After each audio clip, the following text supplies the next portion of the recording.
Hello everyone, welcome back. So this is our seventh week and we are in lecture 1. We have a different topic today. If you recall, we discussed stress and strain analysis and we also discussed some of the failure theories. But today we are going to start our discussion on bending of beams.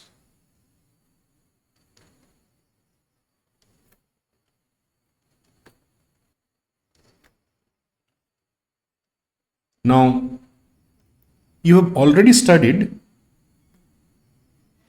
the deflection of different types of beam in your engineering mechanics. So let us quickly revisit. The main objective of this lecture is to study the bending stress of beams with different boundary conditions. But before that, let us quickly revisit what we have learned earlier. So if we have a simply supported beam having a length L, and if it has a load P at the middle, then we can draw the shear force and bending moment diagram. How do we do that? Let the ends of the beam be A and B. Obviously, there will be reactions at the two ends. And then let us mark these reactions as RA and RB. Now, from the equilibrium, what we know that RA plus RB is equal to P. Because summation of these two forces, these two reactions must balance the applied force P. Then we can also develop other equilibrium equations using moment relation. So for that, if we consider say this point A or the left end of the beam, and then if we consider all the moments acting anti-clockwise positive, and if we sum them up, this summation will be equal to 0. So if we consider say this RB, the reactions at the end B, the moment caused by this reaction RB is RB times L about the point A. Now this is as per our sign convention is anti-clockwise, so it is positive, and it will be countered by the moment caused by the applied force P. So P is acting at L by 2 from the left end, so the force times the lever arm L by 2 is the moment, and sum of these two is going to be 0. Now from that we can actually evaluate what is RB, and that is P by 2, right? So we have the reactions at the two ends which are P by 2. Now the moment we find out that reactions, so we can now draw the shear force diagram. Shear force diagram, you know, will be like this. And for that, let us again define the sign convention. So we have sagging positive. So that means this moment we consider to be positive. Also, left up, right down is positive as per our sign convention. So sagging is positive. Obviously, hogging is negative, right? Then we have positive here and negative here, and this is P by 2. So this is our shear force diagram. Now we can draw the bending moment diagram, right? For that, again, we have to calculate the bending moments at the key locations. So point A is having a hinge support. So at this point, we have 0 bending moment. Similarly, point B will have 0 bending moment. And at the middle, we have, say, MC.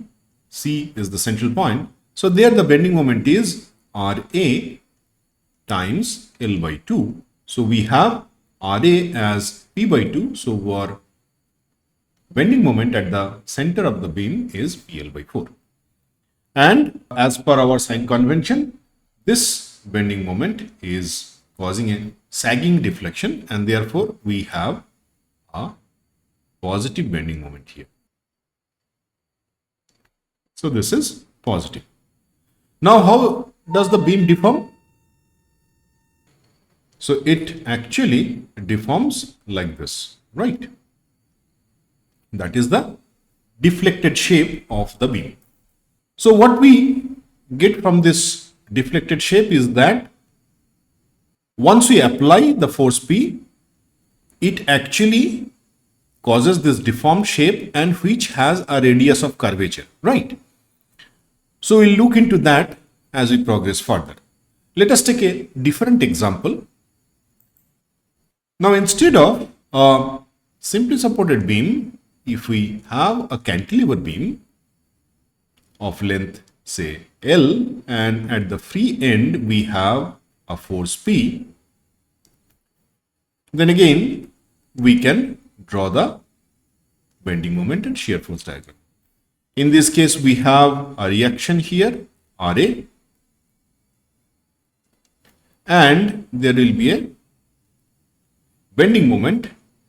The deflected shape we can expect like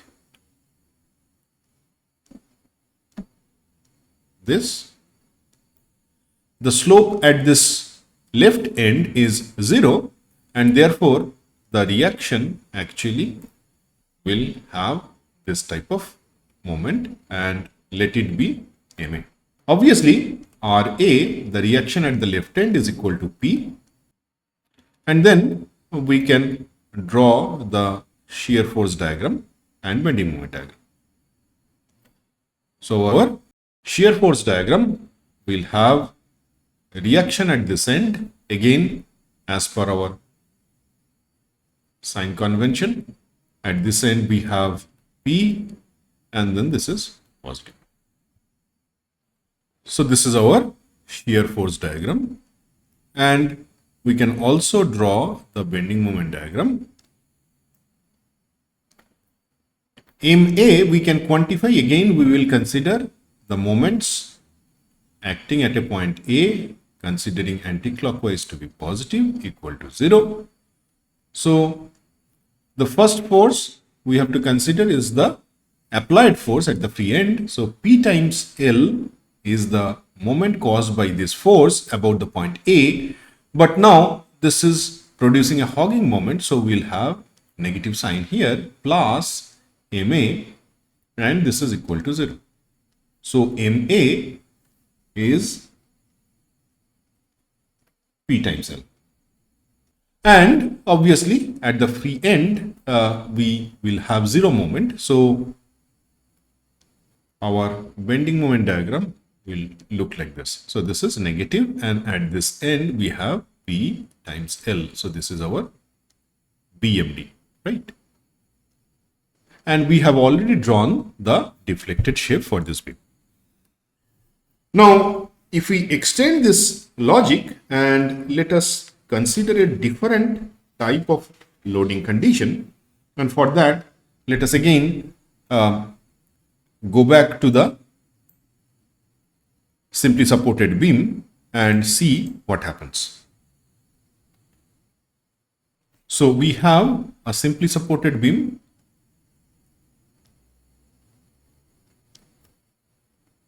of length L, and then at the quarter points we have loads P and P.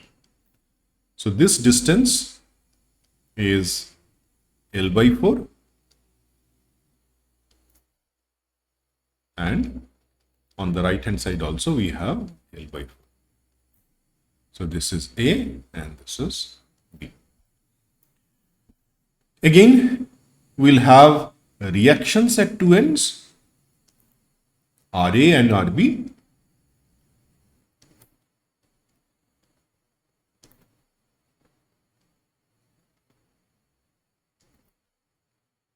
So RA plus RB is equal to twice P. And then again, if we consider moment about A and sum all of them and equate it to 0, then we will get RB times L, then minus, let us take the first force P times L by 4 minus P times, we have 3L by 4, which is equal to 0. Then RB is equal to, we have P by 4 plus 3P by 4. So together it will give us P. Then again RA is equal to then P. So we have reactions P at the ends. So this is equal to P. So if you draw the shear force diagram and bending moment diagram for this case, we will get something very interesting. So first one is shear force diagram. So on this left end, we have the reaction, which is P. And again, it will go up to this point. Then because of this point force, it will come down here. And just right side of this, we'll have 0 force because the reaction P is totally balanced by this downward force P. And then when we come at this point under this second load, and then again we'll have P here, which will go to the right end. And at the right end, we have a reaction here P. So that's the shear force diagram. So what is so special about it? If you look at this middle part, over this, there is no shear force acting, right? Now, for this problem, let us see how the bending moment looks like. So for that, let us mark this point C and this point D. Obviously, because we have free ends at the two ends, we have hinge support. So the moment at the ends are 0. So MA is equal to 0. MB is equal to 0. What about MC?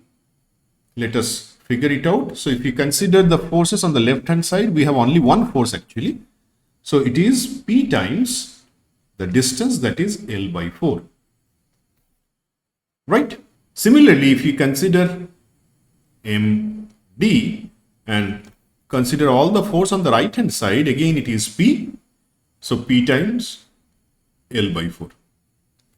So at the end, it starts from 0 and then it goes to up to PL by 4. Right. This is our BMD. At the middle, let us see what happens at the center. So M midpoint. For that, let us again consider forces on the left hand side. So we have reactions RA, which is equal to P times L by 2 minus P times L by 4. So effectively we have PL by 4. That means between these 2 points C and D, our bending moment is constant, and again it is a sagging bending moment. So we have positive sign here, and the deformed shape is something like this. So between this point C and D, we have bending moment here, but there is no shear force between these 2 points. Okay. Let us take another example. So if we have again the same simply supported beam, but this time we have moments acting at the end. So let us apply a moment m naught at the ends. So this is the point A, and on the right hand side we have B, and the total length is L. For this again, we'll have reactions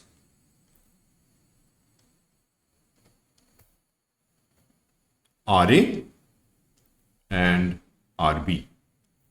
Obviously, RA plus RB is equal to 0. Now,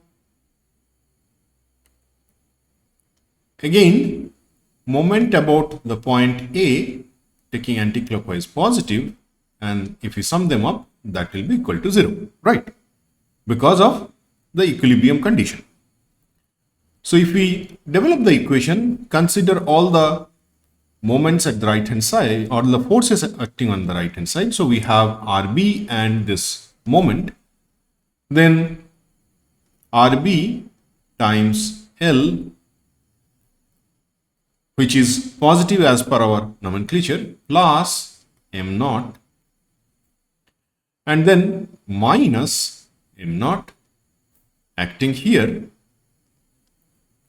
is equal to 0, which means RB is equal to 0. So RA is also equal to 0. Now for this, if we draw the bending moment diagram, we have all over the length, the bending moment is constant, which is m naught, and because it is causing sagging deformation, so this is positive. So m naught, and this is our BMD. Now for shear force SFD, we have no shear acting over this beam. Just like in the previous case, we had one central portion where we had no shear force but bending moment. Here over the entire length, we have the same situation. So if we have this kind of bending deformation, we call it pure bending. So what we mean by pure bending? If a beam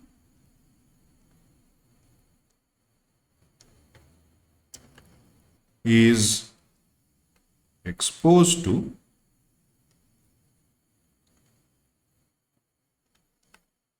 constant bending,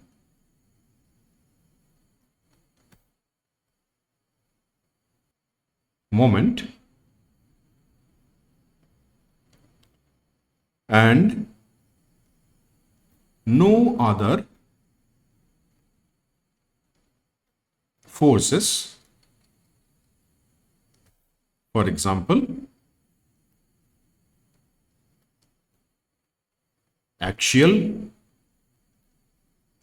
shear, or torsion,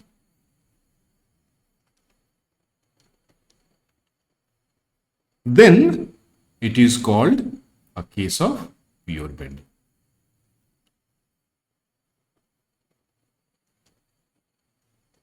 Right.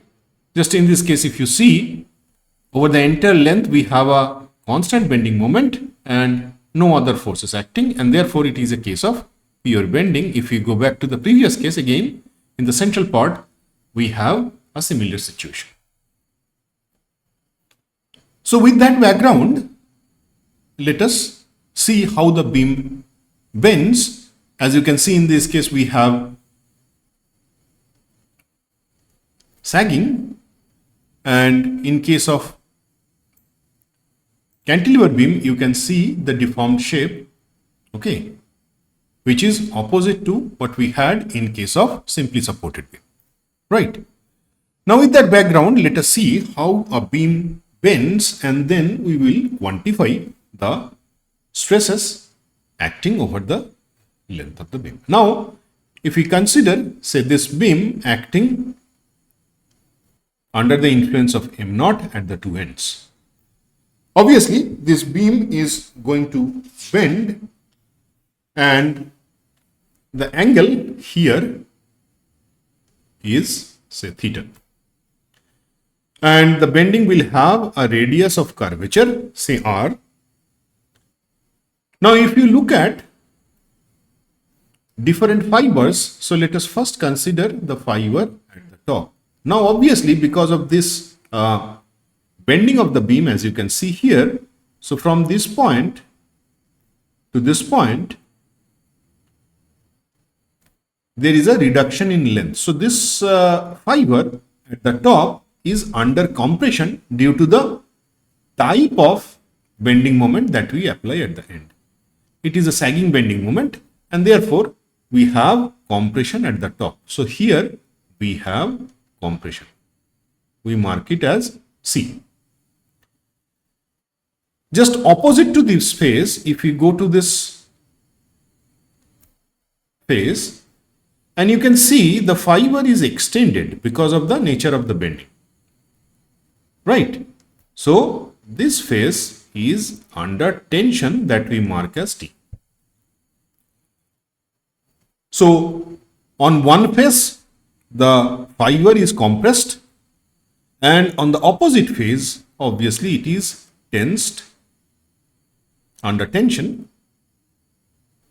So in between, there will be a fiber which is having no change in length, and that is what is called the neutral axis. We mark it as NA. So the definition of the neutral axis is where the fiber doesn't undergo any change in length. On either side of this fiber, we have difference in length. One is under compression and another is under tension.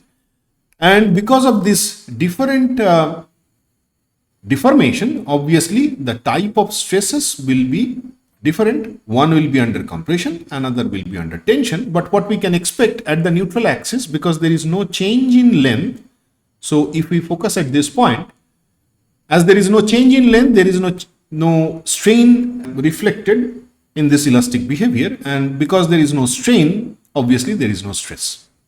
Now, intuitively what we can conclude that from neutral axis where we have zero stress, as we go away from the neutral axis, either in the compression zone or in the tension zone, we are going to have stresses. And more we move away from the neutral axis, the amount of compression or tension is again more, it is increasing, and therefore, as we move away from the neutral axis, the farther we move, the more stresses our beam fiber is going to experience. What we will do next is quantify this stress in terms of the radius of curvature, because more the magnitude of this force, greater this radius of deformation, and obviously we'll have more compression and tension on the two extreme phases.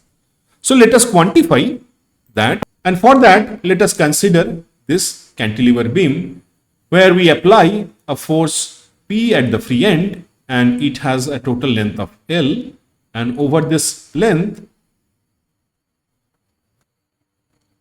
we have no other force, so obviously this will be the deflected shape. So this is the deflected shape. Now let us consider 2 points, say A and B.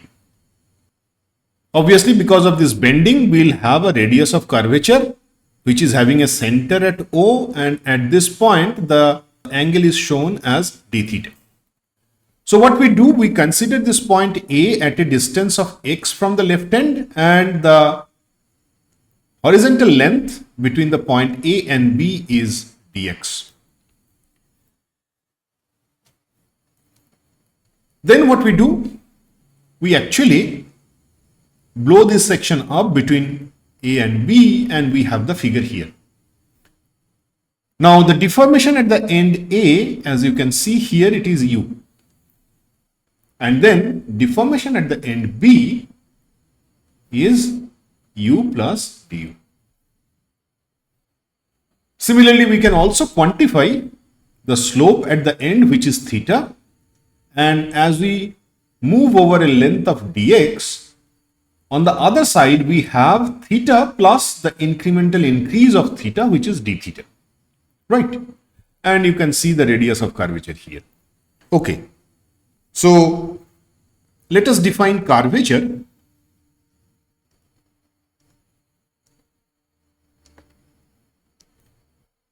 Small k or kappa is equal to 1 by r, right? Now, obviously, this is, as per definition, is d theta ds, which is equal to, obviously, 1 by r, what we already have written, right? Now, what is ds? ds is the length over here between the point A and B, and it is the curved length ds, right? Okay. Now, let us define the sign convention.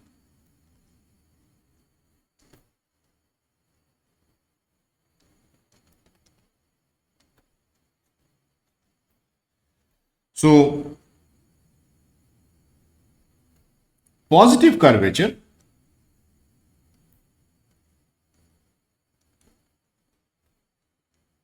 will provide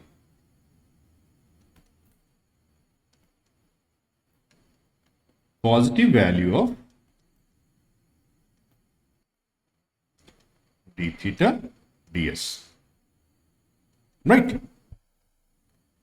Okay. Now, we can quantify slope at the end, say A. What is that? We have du dx is actually the slope, which is equal to tan theta. And if we have a very small deformation, then for small value of theta, tan theta is equal to theta. Or otherwise, we have theta equal to tan inverse du dx. Now, we can also express ds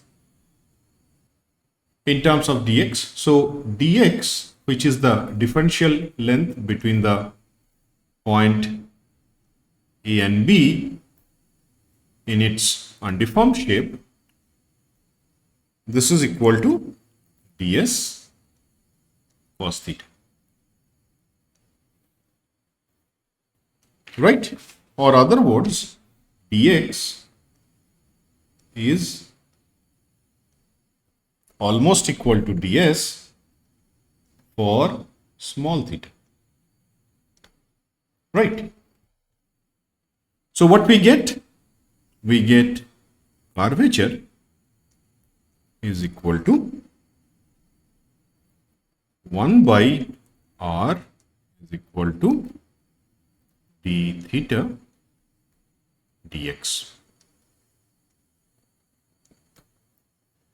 Okay. Now, for small theta, this is equal to this du dx is equal to theta, and therefore what we have is d dx. In place of theta, we can write du dx. Therefore, we have curvature is equal to d2u dx2. Okay. So we get this important relation between curvature and the deformation. We have the deformation at the end A, u. So once we quantify u over the length x, as we change x, if we can quantify this u, we can actually find out the second derivative of u with respect to x, and that will give us the curvature. Now, let us consider a case of pure bending and see how we can quantify the stress and its variation over the length. For that, again, let us consider a case of pure bending and we have a beam here, as you can see. At the ends of the beam, we apply m naught, and let us consider a hogging moment, and that will produce a different curvature than what we had earlier. But again, in this case, the radius of curvature is r, and at the center, it forms an angle of d theta. So what we do, we consider two sections at a distance dx, and we already defined the neutral axis. It is the location of the fiber along which there is no change in length, which is for this beam at the middle of the cross section. And then we consider this two cross sections, mn and pq, which after deformation goes to m prime n prime, as you can see here, and p prime q prime. So this is our neutral axis. And if we consider another line, which is say E and F, and then we'll have E prime here and F prime here, right? And let this be fiber be at a depth of y from the neutral axis. Okay. What we are going to do is to quantify the stress and strain along this fiber EF. Now, for that again, we already have the relation dx is equal to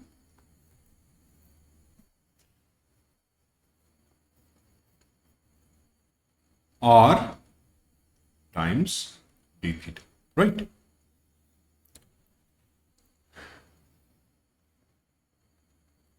Okay, this we have already derived.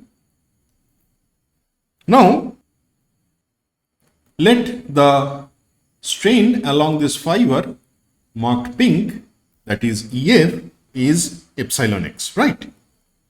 We'll quantify this Ex, the expression of Ex, and as per definition, if the length of the deformed pink line, which is E prime F prime, is capital L subscript E prime F prime minus the original length,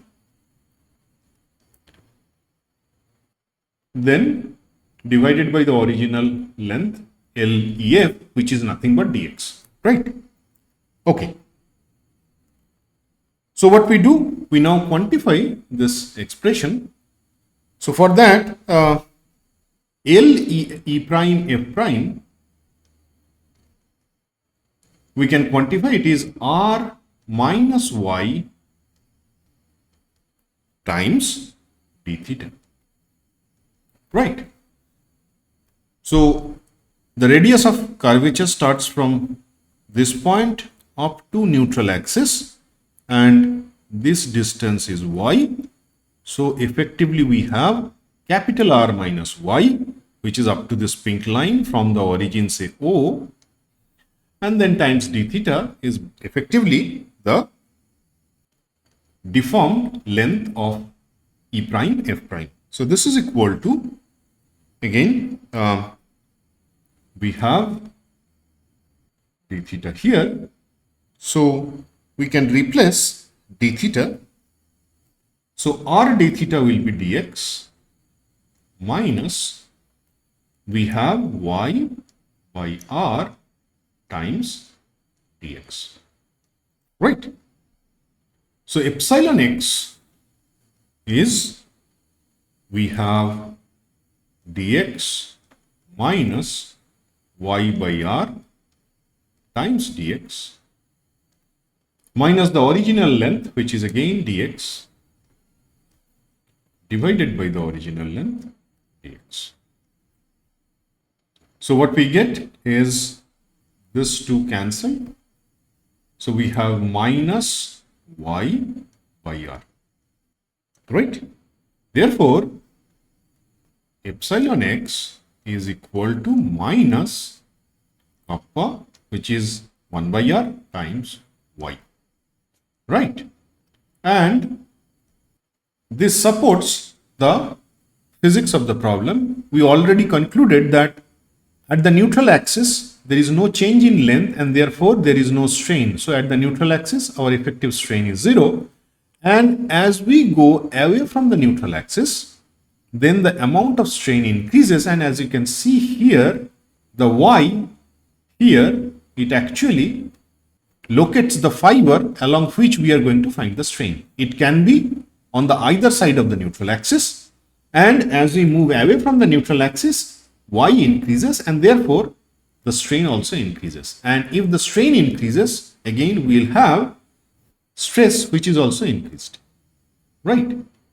That means when a beam bends under the condition of pure bending, then at the neutral axis we have zero bending stress, and as we move away from the neutral axis, the bending stress will vary linearly. And as we move away from the neutral axis, because of this linear model, our bending stress will actually increase. Right?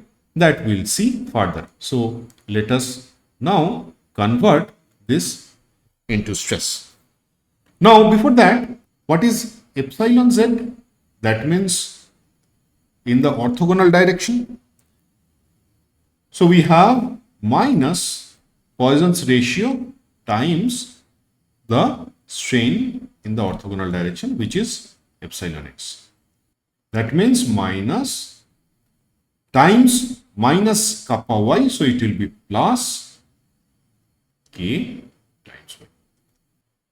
Okay. Now, once we define strain, we can actually quantify stress, which is very simple. We have to multiply the strain with Young's modulus and then we will get the stress. So, in our case, we have minus Young's modulus times kappa times y. So, what effectively we get? Sigma x divided by y is equal to minus E, and we can write kappa as 1 by r. So that's the relation we have, right? Now we can again conclude from this model, if our curvature increases, that will affect the bending stress. The more curvature we have, the more bending stress we'll have at a particular fiber.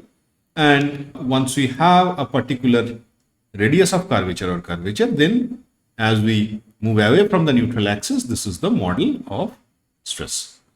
Now, if we draw this, how it will look like? So if we have, say, a rectangular cross section,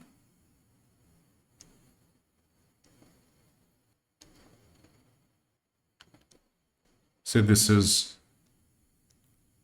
B, the width, and this is, say, D. Then at the neutral axis, we have 0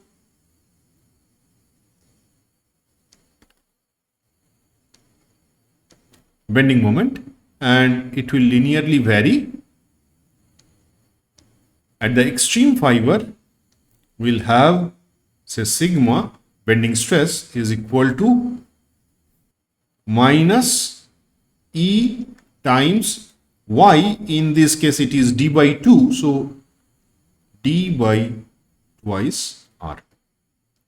So that's the amount of stress the extreme fiber will experience. Now, because we have a hogging bending moment, at the top we'll have tension and at the bottom we have compression. So we normally have tension positive and compression negative.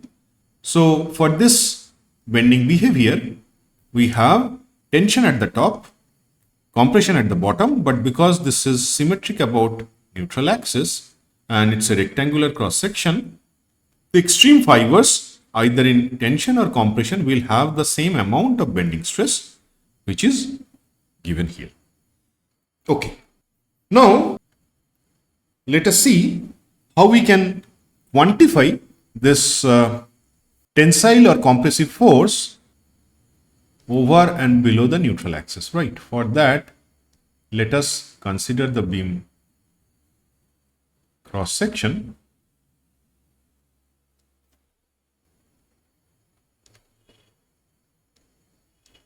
And what we do, we apply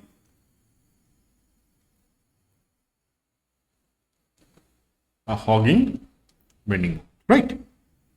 Say this is having a cross section of B,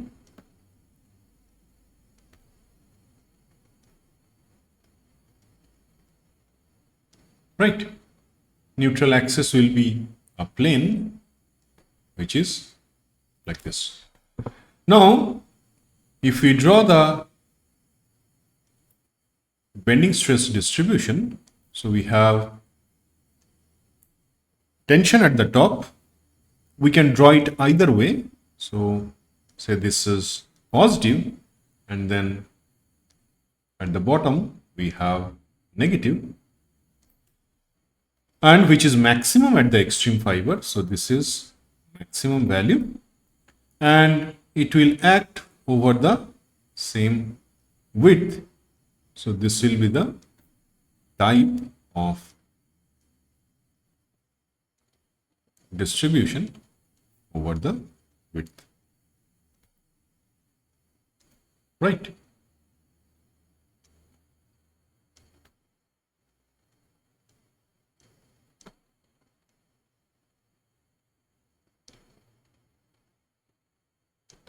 Okay. Now we can quantify the tensile force and the compressive force. So compressive force will act in this direction, while tensile force will act in this direction, right? So this is tensile force and the compressive force. So if we quantify tensile force, for that what we do, we consider length a strip of, say, at a distance y from the neutral axis. If we have, this is dy. So sigma is the stress at a distance y from the neutral axis, and that acts over an area of b times dy. So that is the total force, and if we integrate it from 0 to d by 2, so the depth, total depth of the beam is d, then we quantify the tensile force, right? And then if we put the expression of sigma, we have E times kappa times y. So effectively what we have E b kappa 0 to d by 2 times y dy. Right. So let us complete this exercise. So we have E times b times kappa, and then y square by 2 evaluated over 0 to d by 2. So if we put this two values, what we effectively get is 1 by 8 E b d square times. And in fact, Fc will again have the same value but with the opposite sign, because this is compression, and Fx, that is the total force acting at that section, is Ft minus Fc, which is effectively 0. Right. Now we can also quantify the moment caused by these two forces at the section. Actually, these are the two opposite forces separated by a distance. So this is the distance, so that will form a couple which will actually balance this moment, right? You can see it is actually acting in the opposite direction. Okay, so we can quantify. Let us do that. For that, again, let us consider this small hatched portion. The force over this portion is sigma x or sigma times dA. Let us use sigma only because that's how we define, times the lever arm. For this case, it is the distance of that fiber from the neutral axis, which is y. And this is equal to d m0, right? And then if we integrate over the length, over the intersection, actually we'll get the total moment, right? So on the left hand side, we have m0, that is the moment acting at that particular section. And then on the right hand side, what we have sigma, if we take outside, then we have y dA, but in place of sigma, what we can write is E times kappa times y. So it will be effectively y square dA. Now for the entire cross section, we know y square dA is integrated over this entire cross section is the moment of inertia. So there will be minus here because that's what we got earlier. So this is I. So effectively we have minus K E I. Okay. So at any section, we can now generalize at any section if we have mx is equal to minus K E I. So that is the moment and relation between the moment and the curvature here. Okay. Obviously, if we increase this moment, what we can see, it will increase the curvature kappa on the right hand side. Okay. Now we have the relation. So what we have, mx is equal to minus kappa E times I. Now, if you see the previous derivation, we have the expression of kappa, which is here. Now, if you use this expression and modify, what we get is mx at any particular section is minus ei d2 u dx2. Right. Now, we have mx divided by ei is equal to minus kappa, and then that is equal to 1 by r. Now, we have the complete relation. So, what we get is m by ei is equal to